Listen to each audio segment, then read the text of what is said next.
Pessoal, eu vou falar um pouquinho sobre função do segundo grau, né? Dando sequência aí ao conteúdo do passo a passo. A função do segundo grau, ou função quadrática, ela é uma função polinomial. Ela é uma função polinomial que a gente trabalha com maior potência que a potência quadrada. Então aí a gente chama essa função de uma função de segundo grau, mas ela é uma função polinomial, né?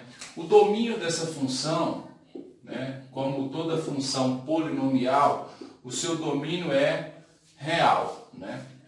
O seu domínio é real. E a imagem depende de alguns elementos dessa função aqui. E aí depois a gente vai ver isso à medida que a gente for vendo alguns exemplos, né?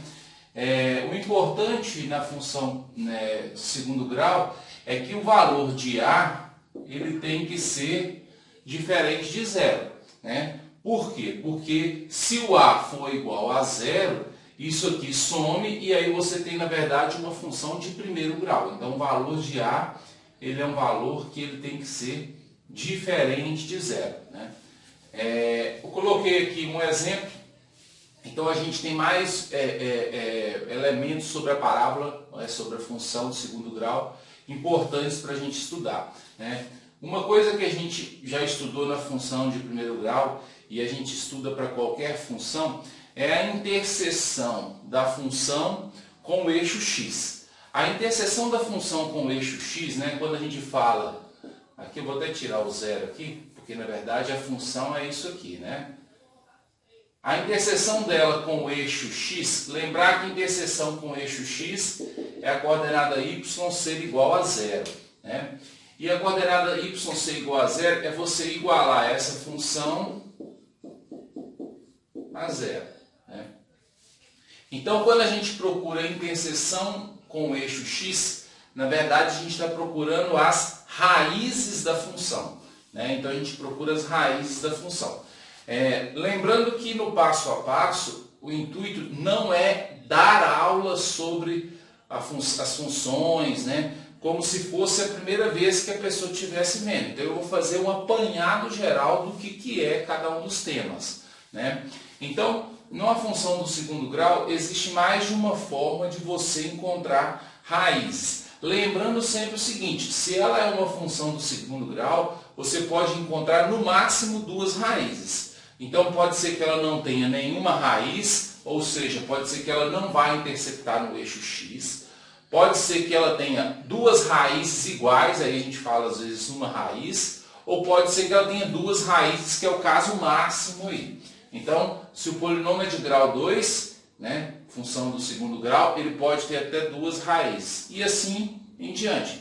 Se ele tiver grau 3, ele pode ter até 3 raízes. Se tiver grau 4, pode ter até 4 raízes distintas, né? Pensando que a gente está trabalhando dentro do conjunto dos números reais, né? Aqui, ó, a gente está trabalhando dentro do conjunto dos números reais, né? Na hora de encontrar as raízes, a gente tem mais de uma forma.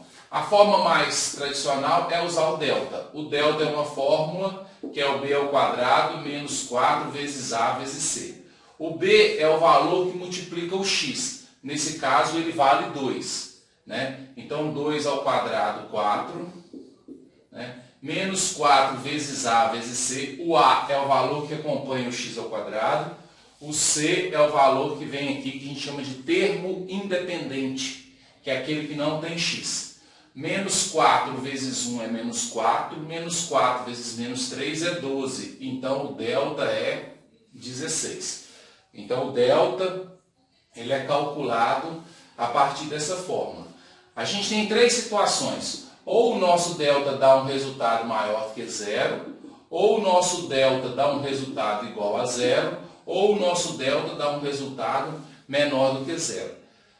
Esse valor de delta aqui, ele vai impactar diretamente na quantidade de raízes, né? Por quê? Porque depois que a gente calcula o delta, a gente encontra as raízes, né? Ou seja, as raízes, que são os pontos de interseção com o eixo x, usando uma outra fórmula, que é menos b mais ou menos raiz de delta sobre 2a.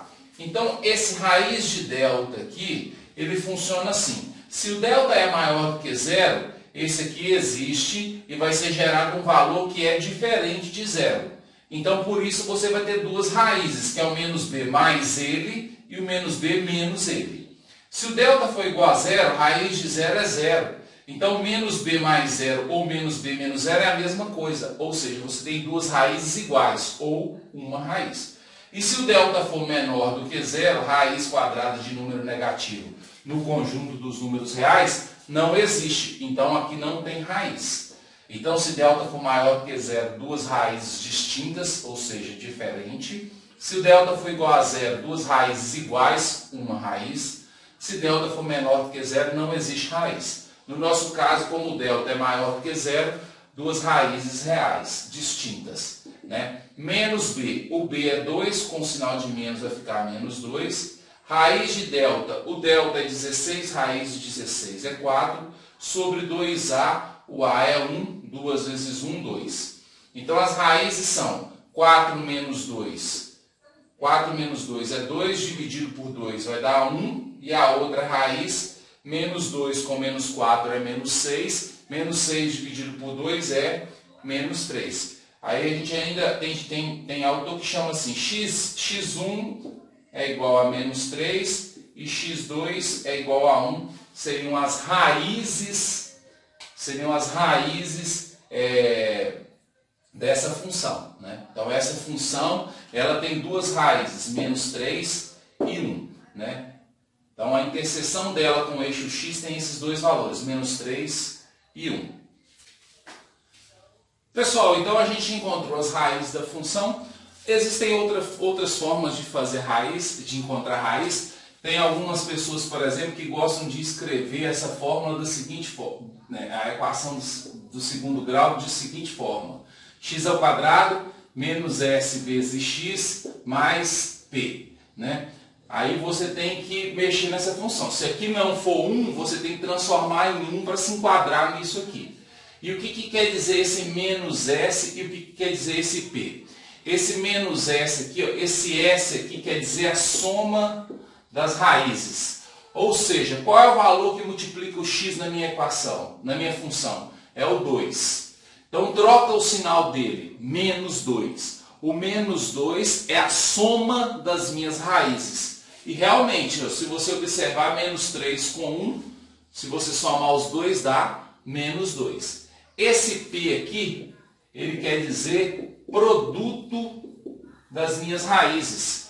O P aqui, ó, nesse caso, é o menos 3.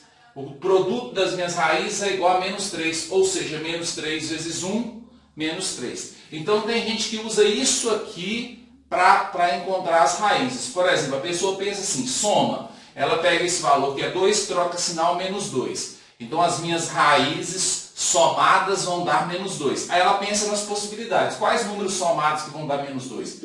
Menos 5 com 3, somados dá menos 2. Né? Menos 6 com 4, menos 3 com 1 e por aí vai. Então ela vai pensando em possibilidades. Só que a multiplicação, ou seja, o produto dessas raízes tem que dar menos 3. Aí você já começa a tirar um monte de possibilidades. Até você chegar nesses dois resultados, que são resultados cuja soma vai dar isso com o sinal trocado e cuja multiplicação vai dar isso aqui. Então isso aí é uma outra forma de calcular as raízes. Né? Mas se você já usa o delta, continua fazendo, porque é uma fórmula que ela é recorrente e ela vai te facilitar. Então isso aqui é só mais uma forma de fazer o cálculo das raízes.